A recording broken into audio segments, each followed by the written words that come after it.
Hello viewers, আসসালামু আলাইকুম। আমি তানিয়া, নূর রান্নাঘরে আপনাদের সবাইকে স্বাগতম। আপনারা সবাই কেমন আছেন? আমি আজকে হোটেল স্টাইলে পেঁয়াজু রেসিপি করে দেখাবো।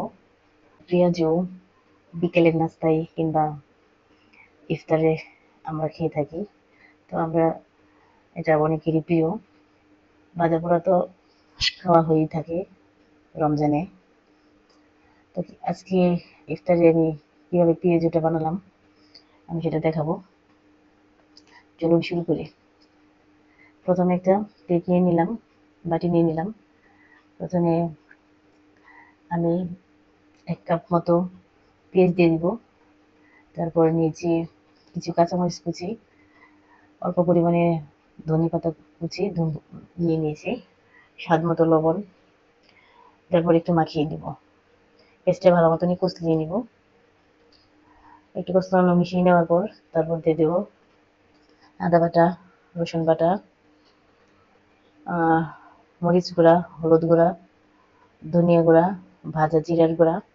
আপনারা এখানে আস্ত জিরার গুঁড়াটা দিতে পারেন। আমি এখানে না, গোটা জিরাটা দিতে পারেন। এখানে জিরা গুঁড়াটা দিয়েছি। আর দিয়ে দেবো 2 টেবিল চামচ বেসন।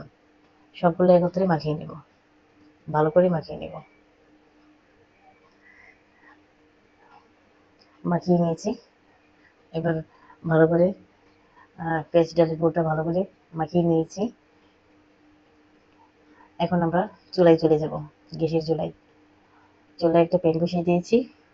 প্যান গরম হয়ে আসছে। আবার তেল দিয়ে দিব। তেল গরম হয়ে আসলে একটা একটা করে পেঁয়াজ শেপ করে দিয়ে দিব। তো আমি গোল শেপ করে একটা একটা করে দিয়ে দিচ্ছি। একে একে সবগুলো দিয়ে দিলাম। তারপর কিছুক্ষণ পরে উল্টে পাল্টে নেব, উল্টিয়ে দিব। তো মিডিয়াম হাইতে রান্না করতে হবে, ভাজতে হবে পেঁয়াজটা।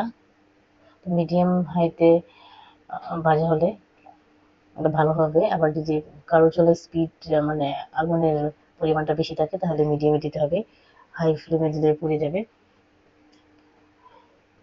এবার আমরা উল্টে পাল্টে দিব। সবগুলো যেগুলো আগে হয়েছে, আগে দিয়েছি, এগুলো হয়ে গেছে। এগুলো একটু আগে হয়ে যাবে, একটু উল্টে পাল্টে দিয়ে নামিয়ে নিব। এভাবে আস্তে আস্তে সবগুলোই মুচমুচে করে ভেজে নামিয়ে নিব। সবগুলো হয়ে গেছে, এবার নামিয়ে নিব। নামিয়ে নিচ্ছি, এবারে পরিবেশন করে দেখাবো। তো আমার পেঁয়াজও দেখুন খুব সুন্দর লাগছে দেখতে, খুব মুচমুচে হয়েছে। আর আমার পেঁয়াজু রেসিপিটা যদি আপনাদের কাছে ভালো লাগে তাহলে আপনারা অবশ্যই লাইক করবেন, শেয়ার করে সাবস্ক্রাইব করে আমার পাশেই থাকবেন। আল্লাহ হাফেজ।